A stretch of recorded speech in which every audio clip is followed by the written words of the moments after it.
ஒரு வெயில் நாளில் லியோ என்ற சிறுவன் சாகசத்தை தேடி சவன்னாவில் அலைந்தான்.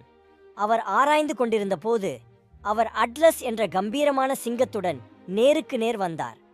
தாக்குவதற்கு பதிலாக அட்லஸ் வியக்கத்தக்க வகையில் லியோவின் கையை நசுக்கினார்.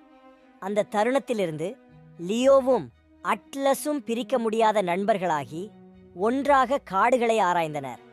அவர்கள் பட்டாம்பூச்சிகளை துரத்தினார்கள், கண்ணாமூச்சி விளையாடினார்கள், இரகசியங்களை பகிர்ந்து கொண்டார்கள். சூரியன் மறையத் தொடங்கியதும் வீடு திரும்புவதற்கான நேரம் இது என்று லியோ அறிந்தார். அட்லஸ் அவரை மீண்டும் கிராமத்தின் விளிம்பிற்கு அழைத்துச் சென்று அவருக்கு ஒரு மென்மையான தலையை கொடுத்து ஒரு மெல்லிய கர்ஜனையுடன் கிசுகிசுத்தார். நாளை வரை என் நண்பரே. அவர்களின் நட்பு உண்மையிலேயே ஒரு வகையானது என்பதை அறிந்த லியோ சிரித்தார். அவர் திரும்பி பார்த்தபோது அட்லஸ் அவரை கண்காணிப்பதைக் கண்டார். இது அவர்களின் பிரிக்க முடியாத பிணைப்பின் அடையாளமாகும்.